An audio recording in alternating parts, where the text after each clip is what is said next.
Welcome back to the channel. Today we are making just a short video to talk about Terra Luna and how the crypto has come to be worth next to nothing. So if you guys have a little bit of knowledge about this, do forgive me. I was not part of that ecosystem, but I could watch from the sidelines how UST and Terra and Luna were both on the market, and they seem to be doing just okay. I never really understood the use of the stable coins, but of late I have come to understand that some people, after making huge gains in the crypto market, they would transfer their gains to the stable coins. That way their gains they're not playing the market, or they're not exposed to any of the vicissitudes of the cryptocurrencies, and that way they could keep their gains there for as long as they wished, because it was pegged to $1. So 1 UST is equal to $1 US, and down the line, whenever they are ready for the tax man, they could take out whatever amount of money they needed and leave the rest on the Terra Luna blockchain. But apparently when that peg went away, and then the Luna cryptocurrency, which is what was used to maintain that peg, lost so much of its value. It was just mayhem, and we are just learning a couple of hours ago that the entire legal team, the entire in-house legal team of the Terra Luna Foundation have quit. So of course they say they quit in May, but apparently they just quit not too long ago, and now Terra Luna, the Luna Foundation, they're relying on outside counsel to work their way out of this mess. Also, it seems, and this is unconfirmed, guys, so I'm just talking from what I heard on the grapevine, it looks like the Securities and Exchange Commission have become involved. And how do they become involved? Well, it looks like it's because of the massive losses, because initially it was said that the UST was pegged to $1. It was not like an investment vehicle, but if it can gain and lose value like apparently it just did, well, it means that yeah, the SEC can invite itself to the party. So apparently they have invited themselves to the party. Now, one other thing to bear in mind is that a lot of people have lost a lot of money in this deal, dude. Guys, I can tell you, if you lose for small time players, you lose $500, $1,000, not to talk of $2,000-$3,000. It is painful. But if you have $100,000, $200,000, at times you could lose $10,000 in an hour. It's just a blip on your screen. But when you have $200,000 and you lose $180,000, that wakes you up. So an example would be like Binance. They had quite a few of these tokens, and they lost, I think it was worth about $1.6 billion less than 2 months ago, and now it is worth under $4,000. That's just to give you a scope, a scale of what people are losing here. People are losing their shirts, people are losing their houses, and if you go to the subreddit that is dedicated to the Luna cryptocurrency, you would see that at the very top and pinned is the helpline for people who are in distress and are thinking of doing the unthinkable. So good deal on the guys out there for thinking of that and putting those numbers out there so people can have someone to talk to. So what's the way forward here? Well, the founder, Kwon, of the Terra Luna Foundation and the whole ecosystem, has come up with a proposal that he wants to fork the Luna cryptocurrency, and by doing that he will create a new Luna kind of token, which is what he expects people to migrate to, because the community is really huge, it's big, and it's close knit. The people understand the utility of the token to begin with, and they buy into the idea. But now he wants to create a new one and have this whole community migrate on there. I don't know how he intends to fund it. Does he think people will get money out of their pockets again and start buying this new token, or he's going to compensate them with, I don't know, seed money, like compared to what they lost? That I just don't understand. But yeah, so Luna crashed, and it crashed hard.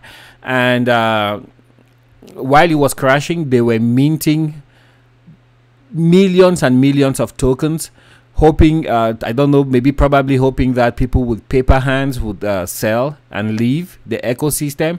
And then when they get to a number that is manageable, then they will start, you know, a very rapid burn to bring the value back up. But it's very maddening to see, like, maybe you had $10,000 worth of Luna, and today somebody could buy that same equivalent for maybe $5. It is very painful, guys, extremely painful. So that's where we're at. Apparently he has asked Validators to join him on Twitter to confirm that they are ready for the migration to the fork. So when the fork comes effective, these Validators will join him on the new how would I call it, maybe a blockchain or whatever it is. And more Validators are jumping on the bandwagon. But for the retail guys who actually believed in this project, they are very hesitant, and they don't want to leave the old blockchain. And that is where we find ourselves. It's quite difficult. I believe there's a news article out there that Kwon's wife is under police protection. He is a South Korean citizen. And the Terra Luna Foundation, I believe, is based out of Singapore.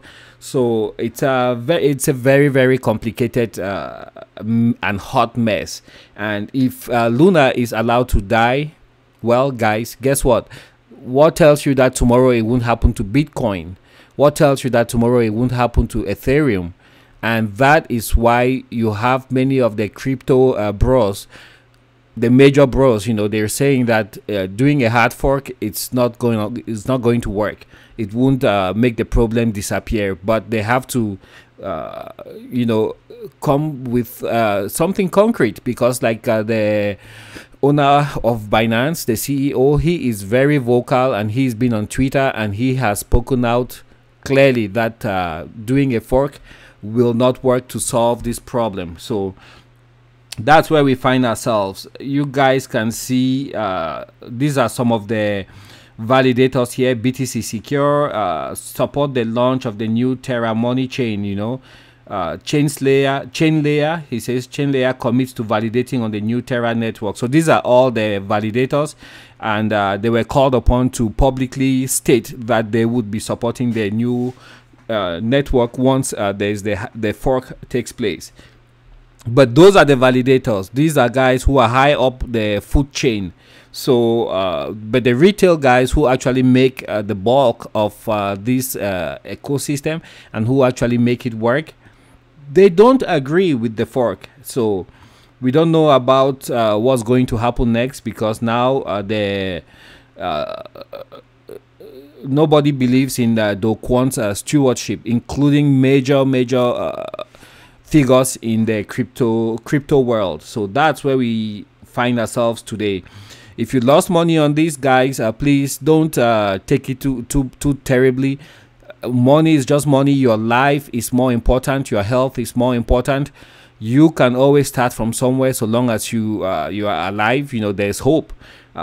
It's very disheartening to see, maybe like I said, you have $500,000 in Terra, and then the next, in Luna, and then within 24 hours, 48 hours, $500,000 is worth maybe $10. It's very, very heartbreaking and gut wrenching.